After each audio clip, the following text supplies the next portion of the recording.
வணக்கம் மக்களே. சிறகடிக்காசை நாடகத்தில் அடுத்து என்ன நடக்கும் என்பதை பார்க்கலாம் வாங்க. அதுக்கு முன்னாடி நீங்க நம்ம சேனலை சப்ஸ்கிரைப் பண்ணாமல் இருந்தால் உடனே பண்ணிடுங்க. இங்க ரோகிணியும் வித்யாவும் சாப்பிட்டுட்டு இருக்கும்போது அந்த பணத்தை ஏமாத்துறவனுக்கு காத்துறாங்க. பார்த்த அடுத்த செகண்ட் இந்த பக்கம் ரோகிணி ஓடி போயிட்டு, எவ்வளவு தைரியம் இருந்தா எங்க பணத்தை ஏமாத்திருப்ப, முதல்ல பணத்தை எடுத்தா அப்படின்ற மாதிரி கோவப்பட ஆரம்பிக்கிறாங்க. ஆனா அந்த நபருமே இந்த பக்கம் ரோகிணியை யாருனே தெரியாத மாதிரி நடிக்க ஆரம்பிக்கிறாரு. சொல்லப்போனா அவருமே இப்ப கையும் கல்லாம மாட்டிக்கிட்டோம், இப்ப இங்க இருந்து ஓடியே ஆகணும், இப்ப இங்க இருந்தோம்னா சிக்கிருவோம் அப்படின்ற மாதிரி அவருமே வெறித்தனமா அங்கிருந்து வெளியில வர்றா மாதிரி வந்துட்டு டக்குன்னு ரோகிணி கிட்ட இருந்து தப்பிச்சு ஓடுறாரு. இன்னொரு பக்கம் ரோகிணியும் வித்யாவும் அவங்களை எவ்வளவு துரத்தி பிடிக்க ட்ரை பண்றாங்க. பட் இருந்தாலும் அந்த ஆள் தப்பிச்சு ஓடிறாரு. அவருமே எப்படியாவது இவங்க கையில சிக்காம இருக்கணும் அங்கிறதுக்காக தான் ட்ரை பண்றாரு. ஆனா எப்படியோ இந்த பக்கம் மனோஜ் கையிலையோ ஒரு டைம் மாட்டிட்டாரு. இன்னொரு பக்கம் இங்க ரோகிணி கையிலையோ மாட்டிட்டாங்க. அடுத்த டைம் மட்டும் இங்க முத்து கையிலையோ இல்ல மீனா கையிலையோ மாட்டுனாங்க அப்படின்னா கண்டிப்பா அவர் தப்பிக்க வாய்ப்பே இருக்காது. அதே நேரம் இன்னொரு பக்கம் எங்க வீட்டுக்கு வந்த ரோகிணியுமே அவரை தப்பிக்க விட்டதாகவும் அதே நேரத்துல அவரை பார்த்து அவர்கிட்ட பேசினேன், ஆனா அவர் நான் யாருனே தெரியாத மாதிரி என்கிட்ட நடிக்கிறாரு அப்படின்னுட்டு அந்த விஷயத்தை பத்தி இங்க மனோஜ் கிட்ட சொல்லிக்கிட்டு இருக்காங்க. இதை கேட்ட மனோஜ்மே, எனக்கு தெரியும் ரோகிணி, அந்த ஆள் ரொம்பவே மோசமான ஆளு, ஆனா அவனை விட்டுட்டேன் பாத்தியா அப்படின்ற மாதிரி கொஞ்சம் கோவப்பட ஆரம்பிக்கிறாரு. ஆனா இதை பார்த்துட்டு இருக்கிற ரோகிணியுமே, நீதான் விட்டுட்ட, நீதானே பார்த்த அப்படின்ற மாதிரி மனோஜ் மேலையும் கொஞ்சம் கோவப்படுறாங்க. அதுக்கப்புறம் 2 பேரும் ஒரு வழியா சமாதானம் ஆயிட்டு இந்த பக்கம் இந்த விஷயத்துல நம்ம ஜோசியத்தை தான் நம்பணும், இதுல பார்வதி ஆண்டிதான் ரொம்பவே இன்ட்ரெஸ்டடா இருப்பாங்க. அது மட்டும் இல்லாம இந்த மாதிரியான விஷயங்களை பத்தி அவங்களுக்குத்தான் நல்லா தெரியும் அப்படின்ற மாதிரி பார்வதி ஆண்டி கிட்ட கேக்குறாங்க. அவங்களுமே அவங்களுக்கு தெரிஞ்ச ஒரு ஜோசியக்காரரை கூட்டிட்டு வந்து அவங்க எப்பவும் போல இந்த பக்கம் அந்த பணத்தை திருடுனது யாரு, அவன் எங்க இருக்கான் அப்படிங்கிற விஷயத்தை கண்டுபிடிக்கிறதுக்கு ட்ரை பண்றாங்க. ஆனா அவருமே ஒரு போலீஸ் சாமியார்தான். உட்கார்ந்து வெத்தலையில மைய தடவிட்டு அவருமே பாக்குற மாதிரியே பார்த்துக்கிட்டு இருக்காரு. ஆனா இன்னும் ஒரு பக்கம் இது எல்லாத்தையுமே தெளிவா மூட நம்பிக்கைன்னு சொல்லி புரிஞ்சுகிட்ட முத்துவும் மீனாவும், நீங்க என்னதான் தேய்ன்னு தேய்ச்சு பார்த்தாலும் அவன் எங்க இருக்கான் கண்டுபிடிக்க முடியாது, இப்ப நான் கண்டுபிடிக்கிறேன் அப்படின்ற மாதிரி இங்க ரோகிணி கிட்டையும் மனோஜ் கிட்டையும் முத்து கேள்வி கேட்க ஆரம்பிக்கிறாங்க. அப்ப கரெக்டா ரோகிணியுமே, நாங்க எதுக்கு உங்ககிட்ட சொல்லணும் அப்படின்ற மாதிரி கேக்குறாங்க. உடனே இங்க பக்கத்துல அண்ணாமலை இருந்துகிட்டு, இங்க பாருமா, முத்து கார்ல சுத்திக்கிட்டு இருக்கான், சொல்லப்போனா அவன் நிறைய பேருக்கு இந்த மாதிரி ட்ரிப் அடிக்கிறது, இந்த மாதிரி நிறைய இடத்துல வெளியில போயிட்டு வர்றவன், நமக்கு தெரியாத இடம் கூட அவனுக்கு தெரிய வாய்ப்பு இருக்கு, அதனால அவன் கேக்குற கேள்விக்கு பதிலை சொல்லுங்க, நமக்கு முதல்ல பணம் வேணும் அப்படின்ற மாதிரி இங்க அண்ணாமலையுமே முத்துக்காக சப்போர்ட் பண்றாங்க. இதை கேட்ட உடனே வேற வழி இல்லாம ரோகிணியுமே இங்க சப்போர்ட் பண்ண ஆரம்பிக்கிறாங்க. வேற வழி இல்லாம ரோகிணி அந்த பணத்தை ஏமாத்திட்டு போன உடனே எந்த ஹோட்டல்ல பார்த்தேன் அப்படின்ற மாதிரி கேட்ட உடனே கரெக்டா அந்த ஹோட்டலோட அட்ரஸ் முத்துக்கிட்ட கொடுக்கறாங்க. அதே நேரம் இன்னொரு பக்கம் மனோஜ்மே, அவனை நீ எங்க துரத்திட்டு போன ஃபர்ஸ்ட் அவன் எங்க இருந்து வெளியில வந்தான் அப்படின்ற மாதிரி கேக்குறாங்க. அப்ப கரெக்டா அவன் ஒரு மெடிக்கல்ல இருந்து வெளியில வந்தான், அது இந்த ஏரியால தான் இருக்கு அப்படின்ற மாதிரி ஒரு பர்டிகுலர் ஏரியாவை நோட் பண்ணி இங்க மனோஜ்மே சொல்றாங்க. அப்ப கரெக்டா முத்துமே ஒரு பேப்பர் எடுத்து இங்க ரோகிணி பார்த்த அந்த ஹோட்டல், அதே நேரம் மனோஜ் பார்த்த அந்த மெடிக்கல், இது 2 இடத்தையும் கவர் பண்றாங்க. இது 2 இடத்தையும் கவர் பண்ற மாதிரி கிட்டத்தட்ட 3 கிலோமீட்டர் வருது.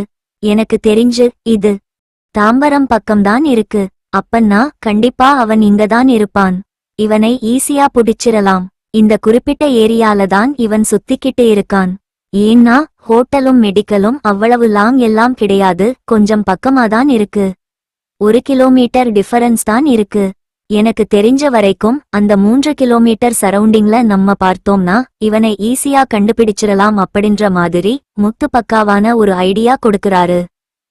ஆனா இதை கேட்ட உடனே ரோகிணி இதை நம்ம பயன்படுத்திக்கலாம்னு சொல்லிட்டு டைரக்டா முத்து சொன்ன அந்த விஷயங்கள் எல்லாத்தையுமே தெளிவா கேட்டுக்கிட்டு அவங்களுமே சிட்டிக்கு கால் பண்ணி அந்த விஷயத்தை பத்தி இன்ஃபார்ம் கொடுக்கறாங்க. கொடுத்தது மட்டும் இல்லாம சிட்டி கிட்ட இங்க பாருங்க, தயவு செஞ்ச அந்த ஆளை சீக்கிரம் புடிங்க, அவன் உள்ளூருக்குள்ள தான் சுத்திக்கிட்டு இருக்கான், அவனை எப்படியாவது புடிச்சிட்டீங்கன்னா தான் இந்த பணம் என்கிட்ட வந்து சேரும், அது மட்டும் இல்லாம அந்த பணம் இல்லாம நான் ரொம்ப கஷ்டத்துல இருக்கேன் அப்படின்ற மாதிரி அவங்களோட கஷ்டத்தை சிட்டி கிட்ட புலம்பிட்டு இருக்காங்க.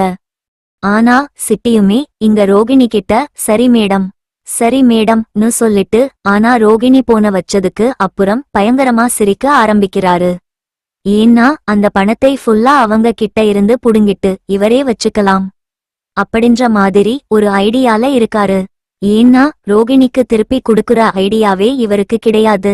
அதனாலதான் அந்த ஆளையுமே இவங்க தேடிக்கிட்டு இருக்காங்க. அப்படி கண்டுபிடிச்சதுக்கு அப்புறம் கண்டிப்பா பணத்தை மட்டும் நம்ம எடுத்துக்கணும், கேட்டா அந்த ஆள் கிடைக்கலன்னு மாதிரி கேஸ முடிச்சிட வேண்டியதுதான் அப்படின்னுட்டு இங்க சிட்டியுமே ஒரு முடிவோட இருக்காரு. இதெல்லாம் ஒரு பக்கம் இருக்க, இன்னொரு பக்கம் இங்க பரசுராமரோட அந்த கல்யாண பங்கனுமே ஸ்டார்ட் ஆகுது. அந்த கல்யாண பங்கனுக்கு வீட்ல இருக்கிற ஒவ்வொருத்தருமே எப்படியாவது நம்மளால முடிஞ்ச ஹெல்ப் பண்ணணும் அப்படின்ற மாதிரி வீட்ல உட்கார்ந்து பேசிக்கிட்டு இருக்காங்க. அப்ப அண்ணாமலையுமே இங்க முத்துக்கிட்டையும் மீனா கிட்டையும் நீங்க பரசு கல்யாணத்துக்கு என்னடா பண்ண போறீங்க, அவன் பொண்ணு கல்யாணத்தை ரொம்பவே கிராண்டா பண்ற மாதிரி தெரியல, ஏன்னா அவன் கையில காசு இல்ல போல இருக்கு அப்படின்ற மாதிரி சொல்றாங்க. அப்ப கேட்டா முத்துவும் மீனாவும் இருந்துகிட்டு இங்க பாருங்க, அந்த கல்யாண மண்டபம் அது மட்டும் இல்லாம உங்க வீட்ல இருக்கிற பூ டெக்கரேஷன் எல்லாத்தையுமே நாங்க ஃப்ரீயாவே பண்ணி குடுக்குறோம் அப்படின்ற மாதிரி இங்க முத்துவும் மீனாவும் ஒத்துக்குறாங்க. இத கேட்ட உடனே இங்க அண்ணாமலைக்கு செம்மையான ஹாப்பி. பரவால்லடா, உங்களால முடிஞ்ச விஷயத்தை செய்றீங்கள, அதுவே போதும் அப்படின்ற மாதிரி ரொம்பவே பாராட்டிட்டு இருக்காங்க. இத பார்த்த உடனே ஸ்ருதிக்கும் ரவிக்கும் சரி நம்மளும் ஏதாவது ஒன்னு பண்ணணுமே அப்படின்னு சொல்லி யோசிச்சு பார்த்துட்டு அப்ப உடனே வந்து ரவி இருந்துகிட்டு, அப்பா நானும் உங்க கல்யாணத்துல ஒரு பெட்டரான ஒரு ஸ்வீட் ஒன்னு செஞ்சு கொடுக்கலாம்னு இருக்கேன்பா, அந்த ஸ்வீட்ட நானும் ஸ்ருதியும் சேர்ந்து செய்றோம் அப்படின்ற மாதிரி அவங்களும் அந்த ஒரு பொறுப்பை ஏத்துக்குறாங்க. இதை கேட்ட அண்ணாமலையும் பரவாயில்லையேடா, ஸ்வீட் செய்றீங்களா, சரி ஓகேடா, நான் இதை பத்தி நான் உன்கிட்ட பேசுறேன் அப்படின்ற மாதிரி அந்த விஷயத்தையும் ஓகேன்னு சொல்லி ஒத்துக்குறாங்க. இவங்க 2 பேரும் இப்படியே மாறி மாறி அந்த பரசு வீட்டுக்கு செய்யறதை பார்த்த உடனே இன்னொரு பக்கம் ரோகிணியும் நம்ம பங்குக்கு ஏதாவது சொல்லாம இருந்தோம் அப்படின்னா நமக்குதான் பிரச்சனை, முதல்ல நம்ம பங்குக்கு ஏதாவது ஒன்னு பேசுவோம் அப்படின்ற மாதிரி ரோகிணியும் பேச ஆரம்பிக்கிறாங்க. அங்கள் நான் அந்த பரசோட பொண்ணுக்கு கல்யாணத்துக்கு உண்டான அலங்காரம் அது மட்டும் இல்லாம அந்த பியூட்டிசியன் வேலை எல்லாத்தையுமே நான் ஃப்ரீயாவே பண்ணித்தரேன் அப்படின்ற மாதிரி இன்னொரு பக்கம் ரோகிணி ஒத்துக்குறாங்க. இதை கேட்ட உடனே இந்த பக்கம் வந்து அண்ணாமலைக்கு செம ஹாப்பியா இருக்கு. பரவால்லடா, நம்மளோட குழந்தைங்க எல்லாருமே இந்த மாதிரி நம்ம பிறண்டுக்காக மெனக்கட்டு இந்த விஷயத்தை எல்லாம் பண்றாங்களே, ரொம்ப சந்தோஷமா இருக்கு. எங்க அண்ணாமலையும் பரவாயில்லை, உங்களால முடிஞ்ச அளவுக்கு நீங்க பண்றீங்க, ஆனா இந்த எல்லா விஷயமும் கட்டாயப்படுத்தி பண்ணக்கூடாது, நீங்க விருப்பத்தோட பண்றதா இருந்தா பண்ணுங்க அப்படின்ற மாதிரி அண்ணாமலையும் சொல்லிடுறாரு. அது கேட்ட உடனே இங்க முத்து மீனா இன்னொரு பக்கம் ஸ்ருதி ரவி எல்லாரும் இருந்துகிட்டு எங்க விருப்பத்தோட தான் செய்யணும் அப்படின்னுட்டு அவங்களும் சந்தோஷமா வாக்கு கொடுக்கறாங்க. ரோகிணிக்கே சுத்தமா விருப்பமே கிடையாது, ஆனா வேற வழி இல்லாம இங்க முத்துக்கிட்டையும் மீனா கிட்டையும் போட்டி போடணுங்கிறதுக்காகவே இந்த விஷயத்தை பண்ணிக்கிட்டு இருக்காங்க. ஏன்னா எந்த ஒரு விஷயத்திலையும் முத்துவையும் மீனாவையும் தன்னை பீட் பண்ண விடக்கூடாதுங்கிறதுக்காகத்தான் அவங்களும் இதை பண்ணிக்கிட்டு இருக்காங்க. அதுக்கே தவிர அடுத்த நாள் கல்யாணமும் ஸ்டார்ட் ஆகுது. அப்ப கரெக்டா பரசுகிட்ட எங்க அண்ணாமலை எல்லா விஷயத்தையும் சொல்லி ஆளுக்கு ஒரு பக்கம் வேலை ஸ்டார்ட் பண்றாங்க. இன்னொரு பக்கம் இங்க ரவியும் ஸ்ருதியும் சேர்ந்து அந்த பெட்டரான ஸ்வீட்டை செஞ்சு ரெடி பண்ணிட்டு இருக்காங்க. இன்னொரு சைடு முத்துவும் மீனாவும் அந்த பூ அலங்காரத்தை எல்லாம் ரெடி பண்ணிட்டு இதுக்கான வேலைகள் எல்லாத்தையுமே முடிச்சிட்டு கொஞ்சம் ஃப்ரீ ஆகுறாங்க. அங்க ரோகிணியுமே வந்து இங்க மேக்கப் ரூம்ல மேக்கப் போடுறதுக்காக பக்காவா வந்து இங்க பரசோட பொண்ணுக்கு மேக்கப் போட்டுட்டு இருக்காங்க. அப்ப அங்க இருக்கிற பிறவுன் மணியுமே இந்த மாதிரி மேக்கப் போட அந்த பொண்ணுங்க வந்துட்டாங்க அப்படின்னு சொல்லி தெரிஞ்சுக்கிட்டு அவங்களும் டைரக்டா இந்த பக்கம் அந்த பொண்ணுங்களுக்கு காப்பி கொண்டு போய் கொடுக்கணும். அங்க தெரிஞ்ச ஒரு சமையல்காரரை கூப்பிட்டு, நீ போய் மேக்கப் போடுறதுக்கு பொண்ணுங்க வந்துட்டாங்க போல இருக்கு, அவங்க கிட்ட நீ காப்பி கொடுத்துட்டு வான்னு சொல்றாங்க. ஆனா அந்த சமையல்கார ஆளும் பனியனோடையும் லுங்கியோடையும் இருக்கிறதை பார்த்துட்டு, ஏன்யா இப்படி இருந்து போய் காப்பி கொடுத்தா சரி வராது, நீ குடு, நானே கொண்டு போய் கொடுத்துக்கிறேன் அப்படின்ற மாதிரி டைரக்டா இங்க பிறவுன் மணியுமே அந்த காபியை வாங்கிட்டு இங்க ரோகிணியோட ரூம் பார்த்து போயிட்டு இருக்காங்க. அங்க போயிட்டு டைரக்டா டோர் திறந்துட்டு உள்ள போறாங்க. இன்னொரு பக்கம் ரோகிணியுமே தனக்கு விருப்பமே இல்லாம இந்த பக்கம் மேக்கப் போட்டுக்கிட்டு இருக்காங்க.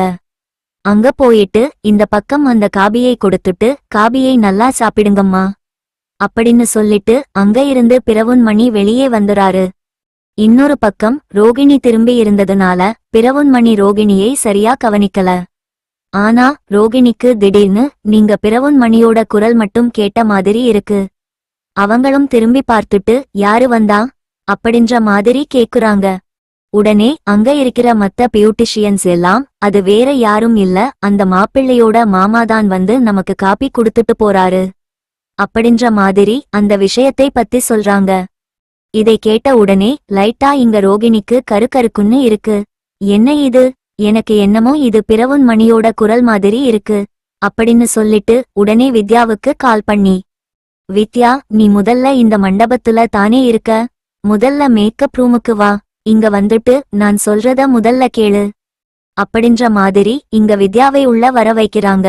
வந்த உடனே, எனக்கு என்னமோ இங்க பிறவுன் மணி இருப்பாருன்னு நினைக்கிறேன், பிறவுன் மணியோட குரல் எனக்கு கேட்டுச்சு, முதல்ல அவர் இந்த மண்டபத்துல எங்க இருக்காருன்னு நீ கண்டுபிடி, அப்படி அவரை இந்த மண்டபத்தை விட்டு வெளியில கூட்டிட்டு போ அப்படின்ற மாதிரி அவங்களுக்கு இன்ஸ்ட்ரக்ஷன் கொடுக்கறாங்க.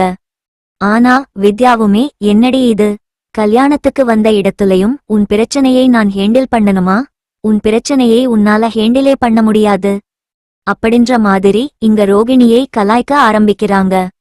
ஆனா ரோகிணியுமே, ஏய் ஒழுங்கா நான் சொன்னதை செய், இல்லன்னா 2 பேரும் சேர்ந்தா மாட்டிக்கும் அப்படின்ற மாதிரி இங்க வித்யாவையும் கொஞ்சம் பயமுறுத்தி விடுறாங்க. அதனால வேற வழி இல்லாம வித்யாவுமே இங்க பிறவுன் மணி தேடி அங்க இங்கேயும் அலைஞ்சுகிட்டு இருக்காங்க. ஆனா அதே நேரத்துல பிறவுன் மணியுமே கிச்சன்ல சாப்பிடுறதுக்கு தேவையான மாதிரி இங்க சாம்பார் இதெல்லாமே பாக்கெட்ல ஊத்தி வச்சுக்கிட்டு இருக்காரு. அதே நேரம் அங்க மொத்தமே அவரோட எல்லாத்தையுமே முடிச்சிட்டு ரொம்பவே கேஷுவலா ரவி செஞ்சு வச்ச அந்த ஸ்வீட் டேஸ்ட் பண்ணலாம்னு சொல்லி வராரு. ஆனா ரவியும் ஸ்ருதியும் அங்க இல்ல. அவங்க அந்த ஸ்வீட் ரெடி பண்ணி வச்சிட்டு அவங்களுமே ஹாலுக்கு போயிடுறாங்க. இவருமே இங்க வந்து பார்த்துட்டு இங்க பிறவுன் மணியை பார்த்துட்டு பயங்கரமான ஷாக் ஆக்குறாரு. என்னடா இது, இவரு இங்க இருக்காரு, இவரு மலேசியா மாமா வச்சே இவரு என்ன வேட்டி சட்டையில இருக்காரு அப்படின்ற மாதிரி பயங்கர ஷாக்கோட அவங்களுக்கு என்ன பண்றதுன்னே தெரியாம டைரக்டா முத்தும் வேக வேகமா ஓடி போயிட்டு இங்க மனோஜ் இன்னொரு பக்கம் அண்ணாமலை ரவி எல்லாரையுமே கூட்டிட்டு டைரக்டா கிச்சனுக்கு ஓடி வராரு. இங்க உள்ள வந்த உடனே, இங்க பாருங்க, இங்க என்ன நடக்குது பாருங்க, அவர் யாரு தெரியுதா, அம்மாதானே அப்படின்ற மாதிரி கேக்குறாங்க. அப்ப இவங்க எல்லாருமே பார்த்துட்டு இருக்கும்போது எங்க பிறவுன் மணியுமே வந்து அந்த பாக்கெட்ல சாம்பார் போட்டுக்கிட்டு இருக்காரு. இதை பார்த்துட்டு எல்லாருமே அப்படியே ஸ்டன் ஆகி போய் நின்னுட்டு இருக்காங்க. அப்ப அங்க வந்த பரசுமே அண்ணாமலையும் அண்ணாமலை பசங்களும் இப்படி ஷாக் ஆகி நிக்கிறதை பார்த்துட்டு, என்னாச்சு, எங்க நிக்கிறீங்க, யாரை பாக்குறீங்க அப்படின்ற மாதிரி உள்ள வந்து பாக்குறாங்க. பார்த்த உடனேதான் தெரியுது மாப்பிள்ளையோட மாமா இருக்குறாங்கன்னு.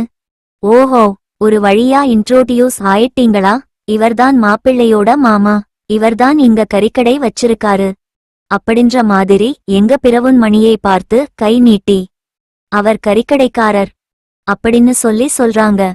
இதை கேட்டுட்டு இவங்க எல்லாருமே அப்படியே உடைஞ்சு போய் நிக்கிறாங்க. அப்புறம் ரோகினோட மாமா இவரு கிடையாதா, அப்ப இவர் வந்து வெளிநாட்டுல இருந்து வர கிடையாதா, இவர் வந்து வெறும் கறிக்கடைக்காரர் தானா அப்படின்ற மாதிரி எல்லாருமே அப்படியே விரைச்சு போய் நின்னுட்டு இருக்காங்க. ஆனா அதே நேரத்துல இவங்க பிறவுன் மணியை பார்த்த விஷயத்தை இன்னொரு பக்கம் வித்யாவுமே இவங்கள பாத்துறாங்க. ஆஹா, ரோகிணி சிக்கிட்டா. இதுக்கு மேல இங்க இருந்தா நமக்கு சரி வராது அப்படின்னு சொல்லிட்டு அவங்களுமே ரோகிணி கிட்ட கால் பண்ணி அந்த விஷயத்தை இன்பார்ம் பண்ணிட்டு அவங்களும் அங்க இருந்து கிளம்பிடுறாங்க. ஏன்னா அவங்க இங்க இருந்தாங்கன்னா அவங்களாலேயே நிறைய பிரச்சனை ஆயிடும் அப்படின்னு நினைச்சுதான் அவங்க மாட்டிக்க கூடாதுன்னு அங்க இருந்து கிளம்பிடுறாங்க. ஆனா இன்னொரு பக்கம் ரோகிணி எப்படி இந்த விஷயத்தை சமாளிக்க போறாங்க? அப்படி சமாளிக்க முடியல அப்படின்னா அவங்க இவ்வளவு நாளா கட்டி காப்பாத்தி வச்சிருந்த எல்லா ரகசியமும் உடைஞ்சு போயிடும். அப்படி என்னதான் நடக்க போகுது அப்படிங்கறத இனி வரப்போற எபிசோட்ல நம்ம கண்டிப்பா பார்க்கலாம் காய்ஸ்.